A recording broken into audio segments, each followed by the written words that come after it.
Hi, this is John Barber from IDW Publishing. You are listening to the Geekcast Radio Network. You've just jumped inside the pull bag. Join TFG1Mike and the rest of the comic crew here at the GCRN as they make their great escape into comics. From DC, Marvel, and Image to IDW, Boom Studios, and Zenescope, we have everything right here. We cover things like Transformers, He-Man, superheroes, TMNT, and Radiant Black. Yeah, we have all that and so much more. It's all inside the pull bag here on the Geekcast Radio Network. So, without further ado, it's time to talk about the comics we're reading right now, here inside the pull bag. Hello and welcome to the pull bag. This is episode 407. New record. I'm, of course, TFG1Mike. Joining me, as always, Steve Megatron. Hello, sir. Hello. Hello. And we are back for AUTOBOTLY April to talk about Transformers Volume 3, All Fall Down. This is from the new universe that IDW has going currently. And, what a collection Volume 3 is. Holy shnikes. So Volume 3 includes the Rise of the Decepticons arc, which was issues 19 to 24, Wheeljack, Orbital Decay, Gauging the Truth, and Storm Horizon. Gauging the Truth and Storm Horizon were the Galaxies stories, the final two stories in the Galaxies line. I kind of like, and I mentioned this in the last podcast we did, I kind of like that IDW is doing this, that basically throwing it all in together, but at the same time, I wish it was just the actual main arc and these other things were in other trades by themselves, but it is what it is. The only reason why I really wish that, besides the fact having to read over 200 pages, is that these trades are now $25 a pop. Yikes. Yeah. That's painful. Yeah. I mean, but how many issues are actually in them, though? 19 to 24, Orbital Decay. That's 3 parts. It's close to, I want to say, at least 10 now. 10 issues? I think. I could be wrong. Hold on, let me look. Because if that's the case, I mean, it's still cheaper in a sense, like, than buying them individually. Because you talk $4 a pop, typically, like at retail. Yeah. Yeah, it's over, 7 to 12, that's 5 issues, isn't it? I don't know, the math, it's crazy. Oh, now it says it's $17.99. But still, it is what it is, and, we're not here to complain about prices, we're here to just talk about the creative stuff. The fourth trade is on pre-order. That is $25. The fourth volume, and I will go over that at the end of the show. But Volume 3, All Fall Down, has Shockwave and Soundwave on the cover. What do you think of the cover? I honestly don't mind it. I like honestly, I love anytime I see like bots for one, but true. The Bumblebee one specifically, like, I'm not a big fan of the design of what they have for Bumblebee, but like I like the glossy metallic look that they give him. Mm-hmm. Which they've done a lot of that in this series, and it kind of is reminiscent of some older stuff, but I like that aesthetic. Yeah. Yep. So just to get this out of the way, the creative Brian Ruckley is on Rise of the Decepticons and Wheeljack, Orbital Decay. Sam Maggs is the writer on Gauging the Truth, and Brandon Easton is on Storm Horizon. Brandon Easton also wrote some of the War for Cybertron trilogy animated series on Netflix as well. Anna Malkova with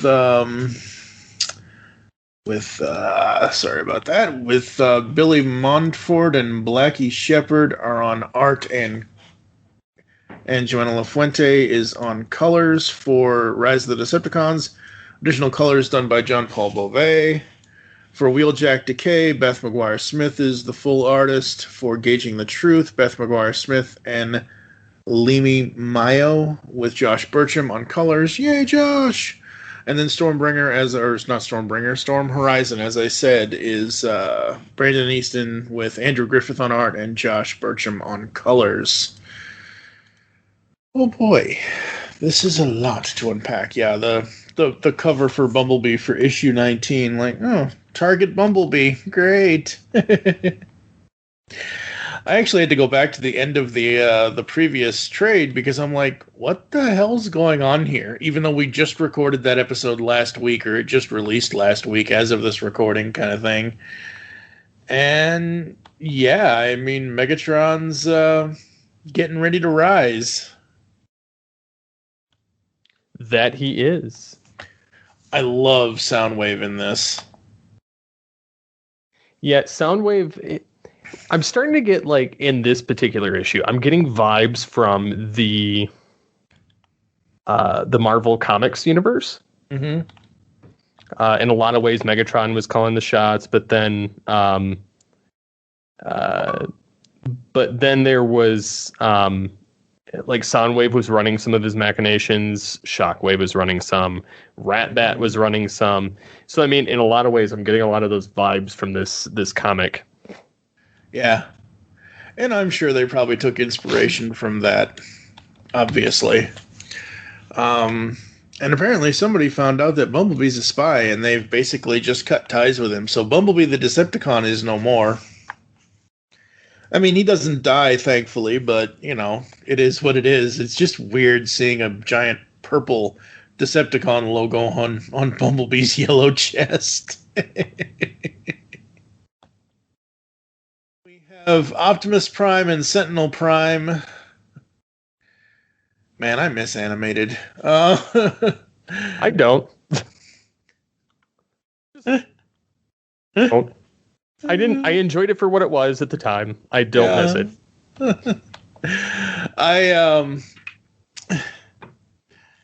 You know, they're arguing about the politics and about all this and all that, and Optimus is, or Orion or whatever. He's not Optimus yet because he doesn't have the Matrix, but Orionimus Prime. Yeah, Orionimus Pax Primatronius or whatever. So there's that.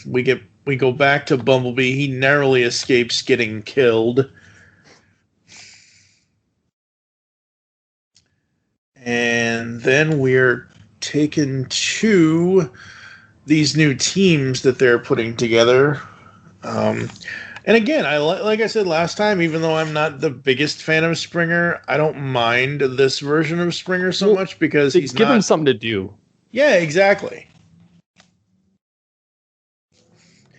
And I still don't understand, and I'm still curious as to why, like, are all of these people, bots, whatever you want to call them, all of these people that are signed up to do this duty, like, none of them have Autobot symbols on them. Like, are they just regular Cybertronian citizens that are volunteering here? I assume so, but you would think that they would have an Autobot symbol. I don't know. It's just weird. I think they don't get those till later, to be honest. Probably. Hey, this is the first time we're both reading this, so I don't know. And, Bumblebee punches a kitten in the face. I mean, the cat bit him, but still. Scruff McGruff took a bite out of crime. Yep. I love the colors. I love the lines. The action is great. I really dig most of Megatron's scenes, because Megatron's scenes are kind of the best scenes. As they should be. I love the lighting that they do. For instance, when Shockwave shows up. Mm-hmm. And he's in his repair chair. Yeah. And it looks like his hand is being, like, regenerated because there's, like, skeletal mass and, like, a blob around it. Well, yeah, because remember the last episode? I remember that. Yeah, so. Well, and then I love how on the table there's like different alternate hands. Mm-hmm. That's awesome. So he switches them out. It almost reminds me of Krang. Yep. In his robot body. Absolutely. That's the first thing I thought of, too. He's got a claw, he's got something else, he's got a hand, and then he's got his blaster. Mm-hmm. Yeah. Yeah. So I think it's funny when Six Shot comes in and lets him know what's going down. Mm-hmm. Yeah. Mind wipe. No! Yeah. And that's how we leave off this first chapter of Rise of the Decepticons. And in issue 20, we get Nightbeat and Mindwipe on the cover. That is a cool cover. I like that. With Bumblebee. Yeah. Go ahead, what? I was going to say Cybertron's Most Wanted. Yeah, exactly, right? And we have Andromeda.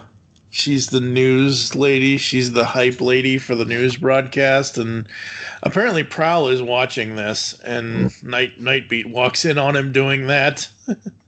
Welcome to Cybertron's Most Wanted. Today we're looking for Shockwave, Six Shot, Frenzy, Quake, Barricade, Skystalker. Yep. And, yeah. And Cliff Jumper is the host. I don't think Cliff Jumper is that slimy, because most of those TV show like the more Kovaches of the world used to be that bad. I don't know. You had John Walsh. He was all right.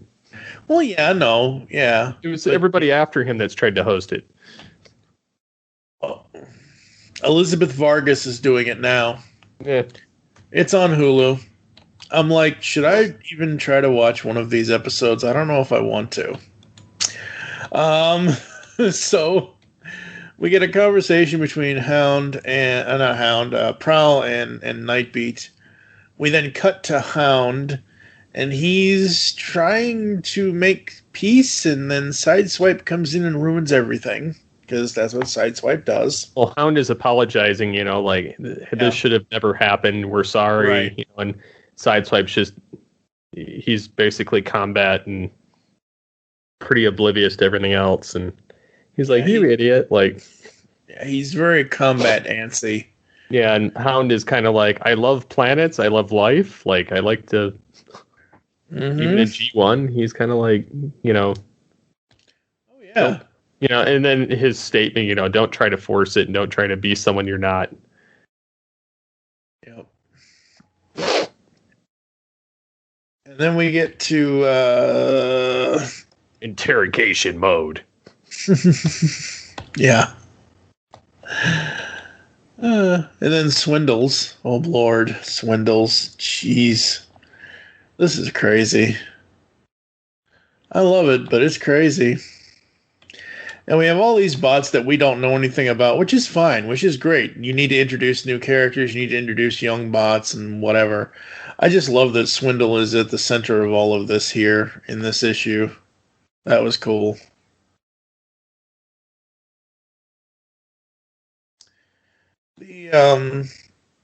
I don't know if the cliffhanger for this issue was as good as the one as last issue, though.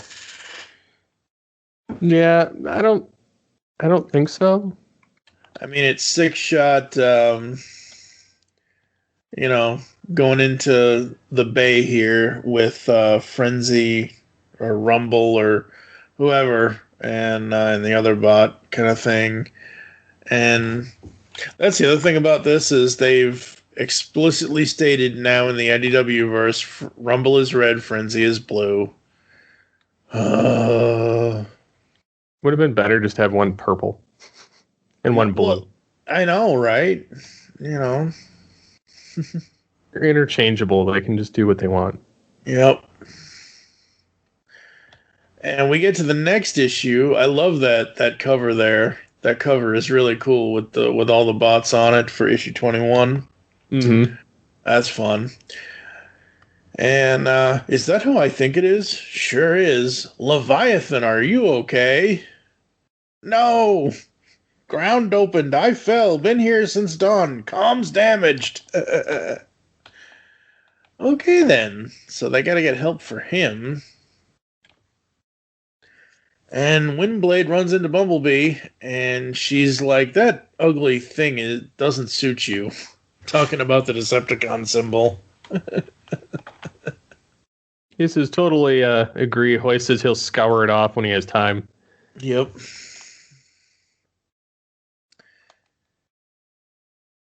I love this holographic image of Megatron, though. Kind of reminds me of something Beast Machines Megatron would do. Uh-huh. Absolutely. Absolutely. I could see Beast Wars Megatron saying a lot of this, too. Oh, yeah. I mean, absolutely. You got Orion. Look at what they've brought you with all your sacrifices, your silence, your patience, all their promises, orders of peace, all of it. Dust and debris. Yes. And we get Windblade and Bumblebee standing there, and then Orion shows up, or he's in a different part of the thing, and we get a thing with him and Chromia. And then he says, I think you will get your fight, Sentinel Prime means to convene the full Senate without the Decepticons. He wants Soundwave condemned even in his absence. The Decepticons outlawed. Oh, Lord. Yeah, they are very interchangeable. I'm looking at Frenzy and Rumble right now. It's like, I mean, the one who is supposed to be Frenzy, the blue one, he does kind of look purple in his chest and in his head, and he has like an aqua blue on his arms, but I don't know. They should have just reversed it for the other one. Yeah. Would have made it so much easier. Yep. But it is what it is. Oh well.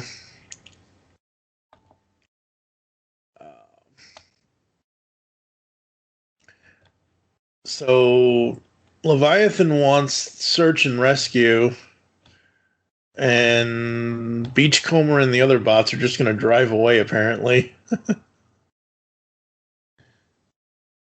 That's not cool.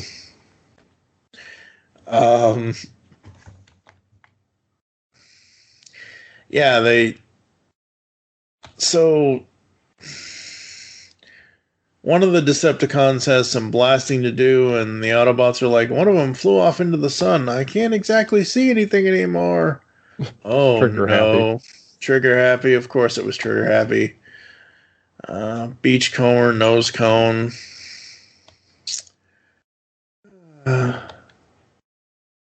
So much action in this, which is great.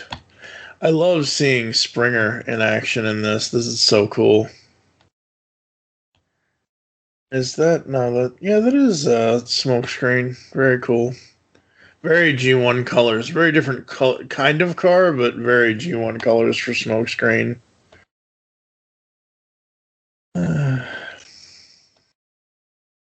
That's a big and then old... the things with all the creatures showing up is just weird. Yeah, it is. I'm like, get your Beast Wars out of my G1. No, Well, I'm not like that, but I know. Heaven forbid we start an argument. And Smokescreen offers cover for Frenzy transforms and basically goes... over. Yeah, he gets run over. Crunch. And then he transforms again, and it's like, well, apparently that didn't hurt him at all. He's holding his chest like, ah. Yeah, that's true. He is. Yikes. So they're bringing the tank to them, and oh look, a net, a really small looking net when it fires out of the gun. Maybe it's going to expand more. Then we see Obviously it Blaster. does. Yay, Blaster! Yay! Good old red box. Then it looks like depth charge behind him. Yeah, it does. Next to him, yep. That would be, yeah, hey. That is depth charge, I think. It would be weird if it was. It'd be weird if it was, but it would be cool, too. I think it's funny that they got a character called Redbox. Well, that's Blaster. Oh, that's what they call him? Yeah, That's funny. Yeah. Come on, I've told you not to call me that, but fly well, friends. Our thoughts go with you. We'll try and keep them safe, Redbox. Yeah.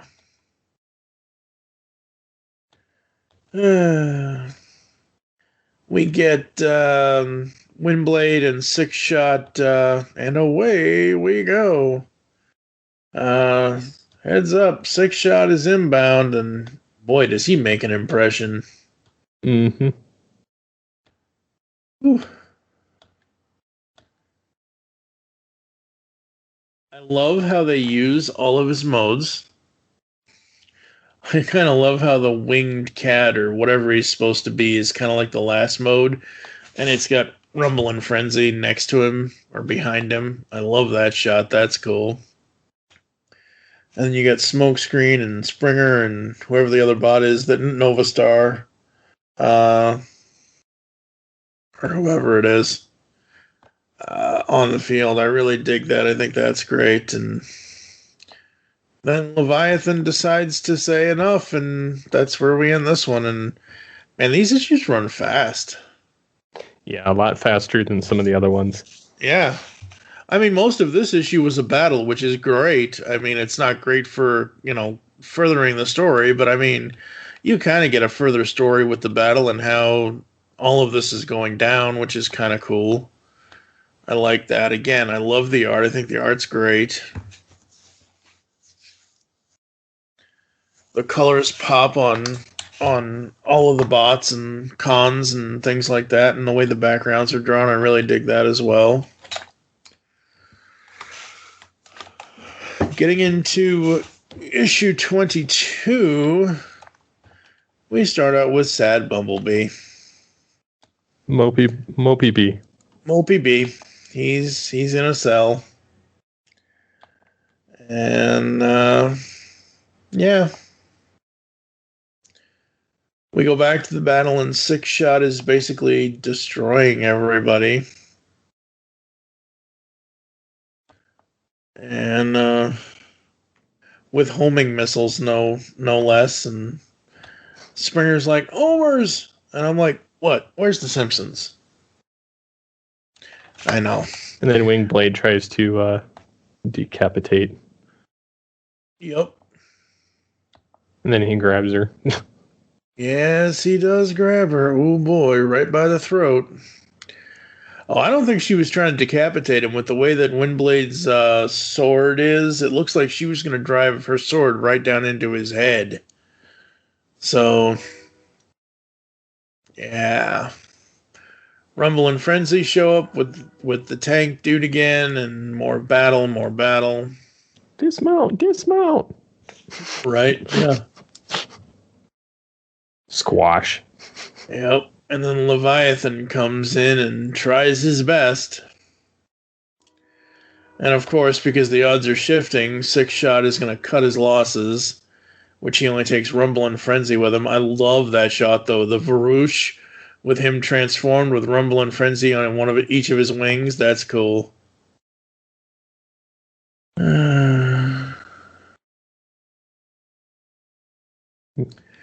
Yeah, Leviathan, that's something new. Yeah, and I'm okay with it. I think I thought I laughed. I thought it was funny. Like, wait, no, don't leave me here. And they're like, "Can you transform?" I don't want to transform. Whatever it was that he said, I don't want to transform. Well, he eventually had to transform anyway. So we get a scene with Andromeda and one of her biggest fans, Vox Pop, and it's this giant political thing that we're just going to skip. Well, it's funny that they're talking about spark extinction. Yeah. Where's your extractor now?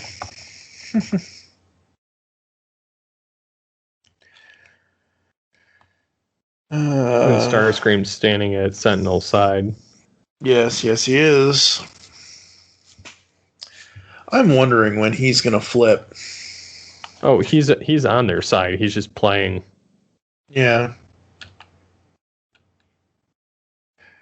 I do love seeing Orion and Ironhide. I think that's really cool. That's fun.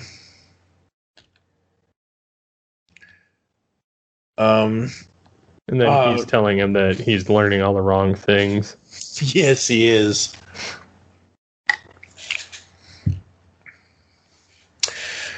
They get a message from Nautica. Yeah. Well, now one of the things going on is that Road Rage and I have lost track of the Voin Asserter. It's eluded us. Prime says, "Find it, Nautica. I will have Chromia and Ironhide make their teams aware." I just feel like there is so much going on in this comic. It isn't even that it's a full trade paperback with over 5 issues in it. There's just so much going on that at times I feel lost with, like, the battles I get, the whole thing about Megatron wanting to, do what he does. I understand, but like, there's just so much going on at times, and I'm like, wait a minute, what? I don't know. Maybe I just can't focus on things as I used to be able to. So they have this demonstration, and at some point they're like, "Quake, secure Quake, or else," because he's gonna escape. They should have taken him out when they had the chance. Mm-hmm. And, yeah. And then the animals show up. I'm like, wait, what? Alrighty then. That's not a... Oof. Yikes. Weird battle there. Mm-hmm. Yeah. Sorry, folks. We're not... we're up to this, but we're not up to this. Because honestly, I'm not, like... Okay, so we often complain about Transformers talking too slowly in Netflix, but, like, in these last few issues, there's more battles going on and more action than there is actual talking, which is great. I mean, you need a solid balance of both, but it's like, I just want to figure out where the story is going, and I just can't. We end this issue with... a decapitation. Yep. Pretty much. And a spark extraction. Yep. And then an arrest. And Bumblebee is under arrest. I do love issue 23's cover. I gotta say this, though. I've enjoyed Bumblebee. Mm-hmm. I enjoyed the original rendition in G1 for his optimism, but I also enjoy the more gung-ho version that we've gotten in the War for Cybertron and the comic universe, as opposed to what we've gotten in an animated series over the last several years. Yeah. So, because again, most of the cartoons, they don't know how to portray him. Not War for Cybertron, he's kind of useless. Yeah. Like, I mean, he's there to, oh, I'm here for your support, Prime. But other than that, he doesn't do anything. Like, yeah. He's kind of just one of those ones that they toss dialogue to, and he's kind of the scout, but other than that, he doesn't really have a purpose. Yeah, which whereas sucks. Here, they've given him more of like Rat Trap's role, in a sense, which fits him. Oh, absolutely it does, yeah. Yeah, I absolutely enjoy it. I do enjoy the comic. I did enjoy reading the comic. I just feel overstimulated or something with how much has gone on. Like, we're up to issue 23 out of this arc, so this is the second to last. This is the penultimate part of this arc with Megatron on the cover here by Joanna LaFuente. I love that cover. But I just feel like there is so much. Even if I was doing this, even if we were doing this month-to-month single issue, and maybe we need to go back to that and stop doing trades for Transformers, maybe we'll feel better, like how we're doing the Beast Wars stuff and we're anticipating the next one kind of thing. But reading this again today, I was like, oh my god, there's so much here, and I have no idea. Apparently I'm the worst podcaster in the world because I have no idea how to discuss it.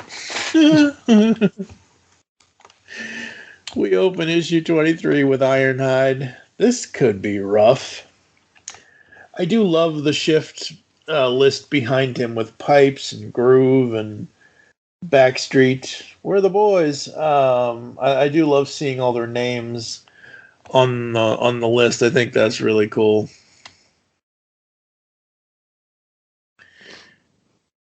And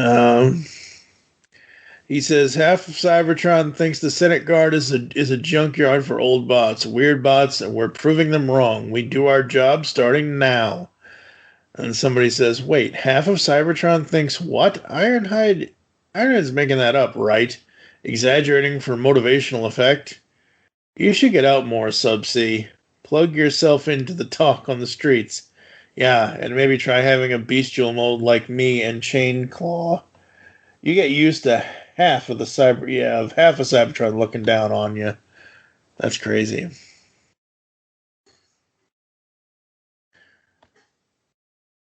We get to more of Andromeda and Vox Pop, and then Prowl just comes right into it and like, can you report on something else, please? I thought that was hilarious. Stop interviewing that idiot. Yeah, can you interview somebody else, please? He's an Energon sink who always is angry but doesn't know why or what to do about it. And we got to be careful here, and I'm kind of glad that Bumblebee has a Decepticon symbol on him because we get introduced to Bumper, who is a black and yellow copycat of Bumblebee. I want to say he's the one that says, I don't know, Prowl, this is a way bigger crowd than we expected, isn't it? Shouldn't there be more of us? So that's who Bumper is. And Rise of the Decepticons. We have deceived you. Yeah, so Megatron's speech is about to happen. And he goes up to Orion and Ironhide. I hope you have some room for some uninvited guests. I hear matters may be under discussion that affect our interests. I do love seeing them together. I think the couple panels coming up here. Your supporters are saying dangerous and misguided things. Such things can be said in support of causes that are neither. They do not invalidate the cause. I just love seeing the two of them together, especially with how the art is drawn and how they are drawn. Very, very cool.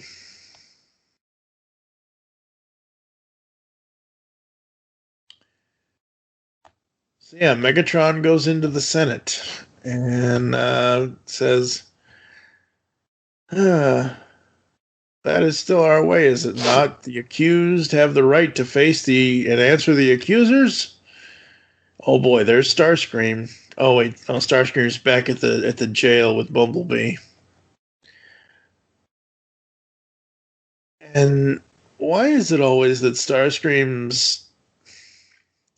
I get it, it's part of his transformation. Why is it always they have to accentuate his feet with his boosters as the heel, as if he's wearing heels? As he's walking away from Bumblebee, he says, I mean, it makes sense that the head of intelligence should visit you. You've been doing some interesting things. Like, the whole image is of his feet and walking away, and it looks like he's wearing ladies' shoes. He does. Oh, those boots are made for walking. That's right. I'm old.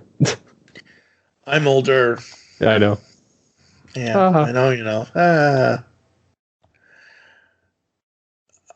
We go back to Megatron, and I like what he's saying. I think it's interesting. and I kind of can't wait to see where it goes. And I do love the line, Sentinel Prime would have you call us Decepticons. He thinks it's some slur or slight. He is wrong. We are the Decepticons, for we have deceived you. I think that should have been the end of the issue, but that wouldn't should have been. It wouldn't have worked out well, because if it was, because he goes on to say the rest of his speech, and then he's basically like, now we need to, order 66 now kind of thing. And all of these events happen where everybody turns on everybody, and everybody is going crazy, and holy crap. And what I haven't mentioned yet, and what we haven't mentioned yet, is that they reformed the Rainmakers. So we have Acid Storm, Nova Storm, and Ion Storm, which is really cool. I love seeing the Rainmakers used. Super fun. And then Megatron basically tells the Senate off. Mm-hmm.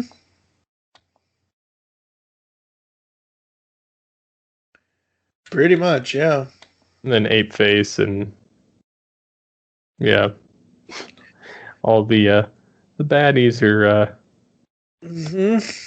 taking out the guards. Yep, because you got to take out the guards in order to get to the people. And then Prime's seeing the acid. Yep. Yeah, that's like, at first I thought somebody shot Orion. When the first drip of acid falls on him, I was like, wait a minute, did somebody shoot him? No, that's acid rain. Oh boy.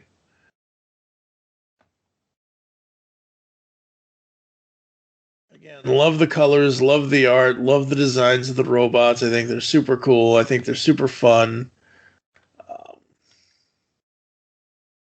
And then Ion Storm was badly damaged. Yes, he was. I think it's funny Strike has become a part of the old guard of Decepticons and eventually becomes a Viacon. Yeah. I mean, I like that, though. I think that's cool because it gives her, it's, how if you go back and you watch Beast Machines and they say, oh, they were old generals from, the past kind of thing. Not that this is tied into that, obviously, but this kind of makes me think of, oh, this is their past, even though we don't see Obsidian yet. Or I don't know if we ever will. But seeing Strika here and having her as a character, I really enjoyed.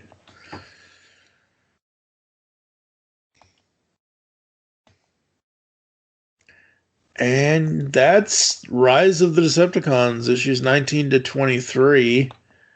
Up next, we have issue 24, Wheeljack, Orbital Decay. It's a little bit different aesthetic. Yeah, it's a different artist, I believe, from what I remember from what I said earlier in the episode of the podcast. So we have Wheeljack and Cosmos and Gears. Oh my god, it's basically all the... And Huffer, it looks like? Yeah, Huffer. I just don't know who the one is. Lancer is the one in between Huffer and Cosmos. But I'm like, hey, this is G1 in space. This is Season 1 bots with Season 3 story.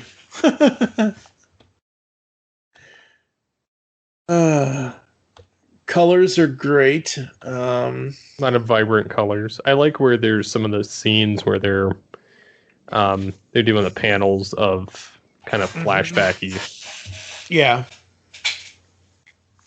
Yeah, the flashbacks in this are really fun. And I love how they're basically, trying to save the moon here. And they have to do it in a certain time limit.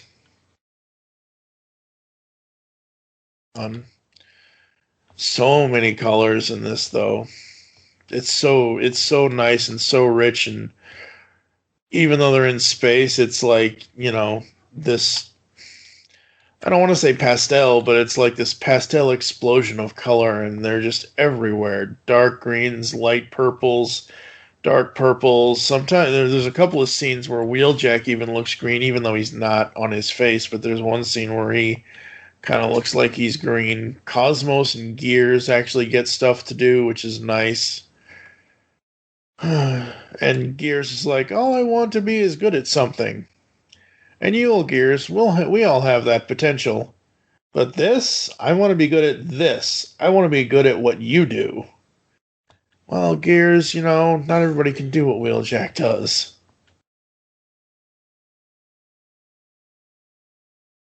Yeah, and then Wheeljack's kind of trying to do everything he can, and one of the people have lost hope, and Yep. he has not. Nope. And Wheeljack has 3 ideas to save the moon, and the first 2 don't work at all. And his third idea of using the spaceship to blow up works, I think, sort of. Not really, but kinda. Again, I love the conversation back and forth between Gears and Huffer. I think that's fun. I love the fact that that Wheeljack goes outside to kind of catch his breath and kind of see that they actually did save the moon. Well, I mean, they had to destroy half of it to save the other half, but still, it's. And then 4 Decepticons and many more stealing the moon. Yep. Astro Train's in the background. Yes, he is. Astro Train's always in the background. Makes me so mad. Well, and the one bad guy there, he's got like the head of the Blitzwing from Animated. Mm-hmm. Yep. Yeah, I love when the artist can slip in designs like that. I think that's really cool.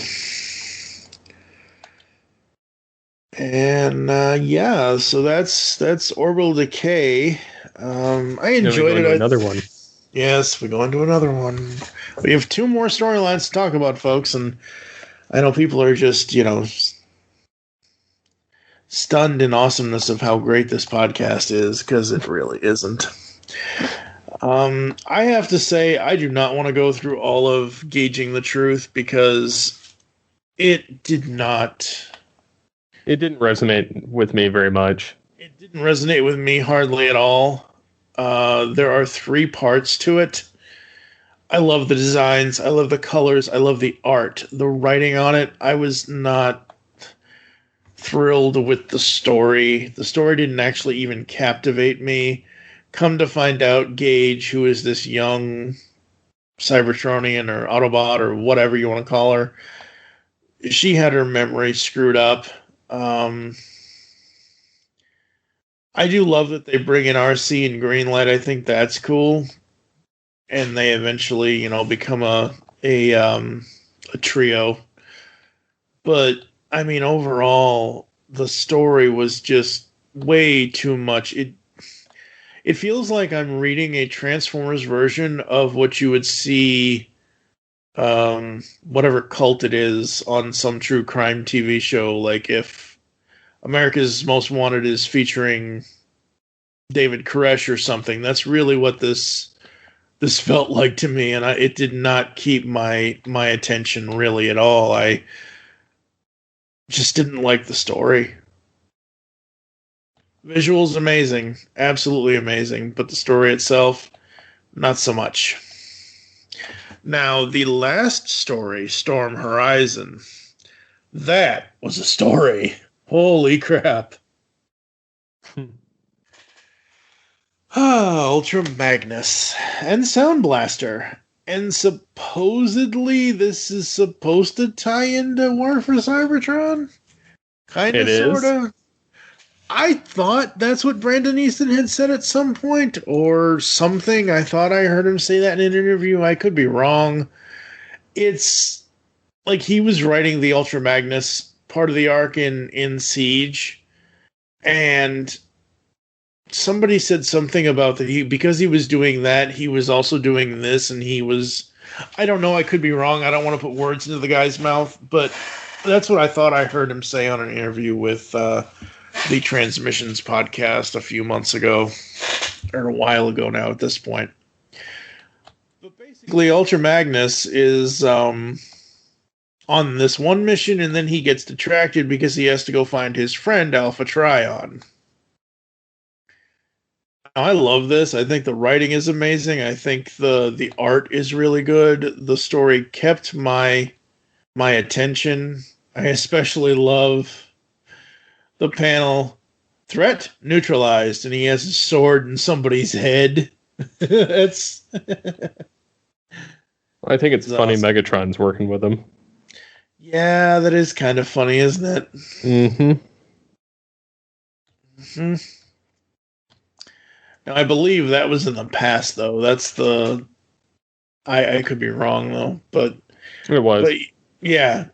Well, then that was in the past. That was before what... Because we actually see an image in this three-parter of what Megatron is doing and saying, which is the speech we saw earlier in the Rise of the Decepticons arc, and it kind of ties everything together, which I think is really cool. So well, then you get Chrome Dome helping Magnus, and they're looking for Alpha Trion, and yep. Interesting. Yeah, I really dug it. I thought it was great. I thought it was really fun. Again, the art is really, really good, and Magnus has always been one of these bots that has really good features to accentuate in art, and like. Well, it's because he has a face. True. You don't need no plate. You don't need no stinking face plate. And I couldn't decide if I heard in my head Robert Stack or Jack Angel as I was reading this for the voice of Magnus. Because Jack Angel voiced him in Season 3, and obviously Robert Stack, may the man rest in peace, voiced him in the movie. Yeah, no, I really dig it. I think it's fun. I think it's interesting.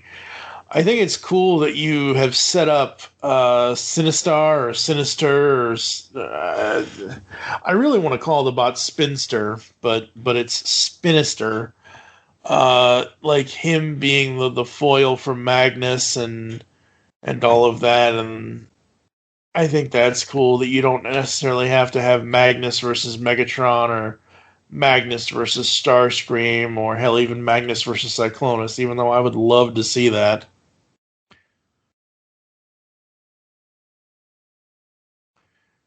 And then, go ahead. No, I was just going to say, like, it's really weird some of what's going down in the Decepticon that was exiled.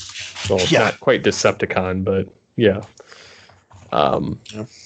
And dealing with Magnus and in that situation. Yeah. And he calls him the great soldier hero from the last Great War.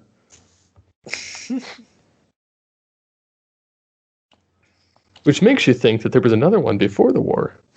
Yeah, you'd think, right? I mean, World War I comes before World War II, that kind of thing, but I don't know. I just really enjoyed this. I love the backgrounds, Brandon's writing, and how, like, literally, everything that Magnus is saying, even when he eventually says to Spinister, call me General Magnus. Like, the whole thing, throughout the whole thing, he's saying to his own people, it's just Magnus or Ultra Magnus. You can dispense with the general stuff, but when it comes to the villain and the respect, it's like, you will call me General. I love that. I think Brandon really captured the voice of Ultra Magnus in this, and the art is just killer. And then it takes like a flashback. Yep. With Alpha Trion and Ultra Magnus. Yep. So very cool. Yeah, I don't mind flashbacks when they're done well, and I think this one was done well to, explain the story and explain why he is so gung-ho about finding Alpha Trion. And hey, Sound Blaster too. That was interesting. Sound Blaster was with Trion. Very, very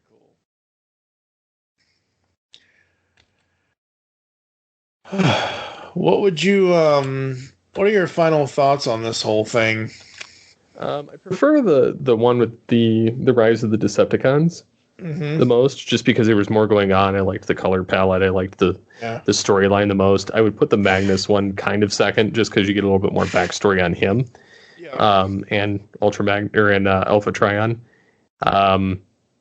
But then as far as the other one, I just didn't care for that one at all. Yeah, I would say Rise of the Decepticons is my favorite part of the arc for the main ongoing so far. The Magnus one-shots are great.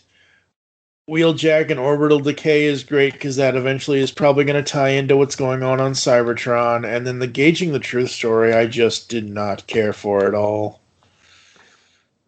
No, I did like Ultra Magnus getting that kind of Gundam armor. Mm-hmm. Yeah, to go over cool. His already armor that he has. Yep. Very, very cool. Absolutely. I mean, I could see where this particular story would fit with War for Cybertron. Right.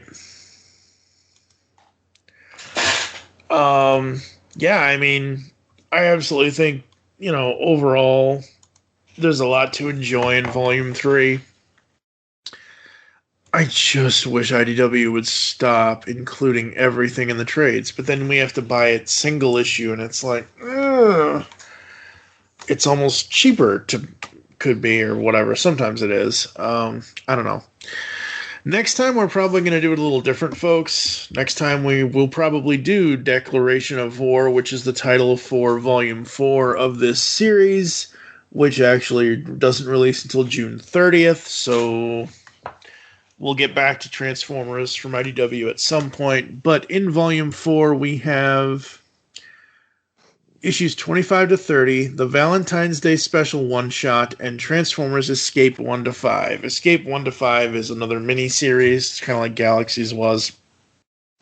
As far as the overall story for Volume 4 goes, the bold new vision of the Transformers universe continues, filled with diplomatic drama, techno-thriller twists, and giant sentient robots. The Decepticons have officially overthrown the Senate.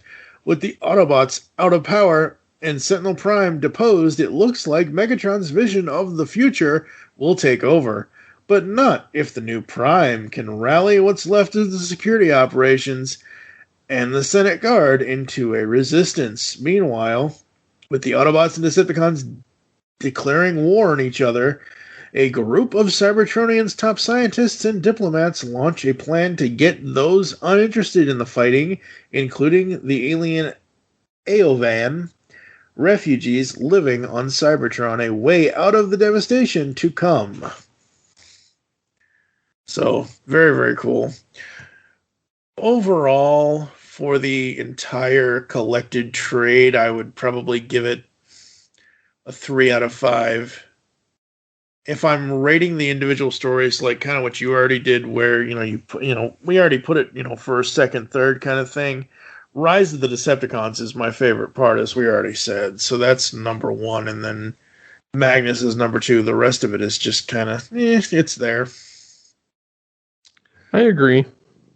I don't know, man. It just,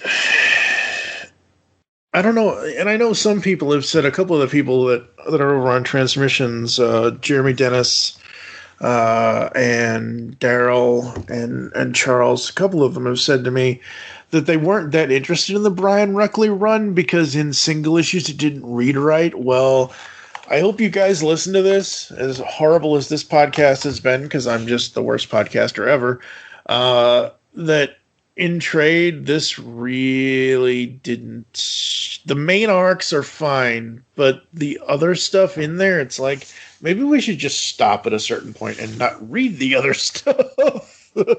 Read the best stuff and then move on. Yeah, exactly. Exactly. So, ladies and gentlemen, coming up next here in AUTOBOTLY April, we're going to be getting to, hopefully, Transformers Beast Wars number 3.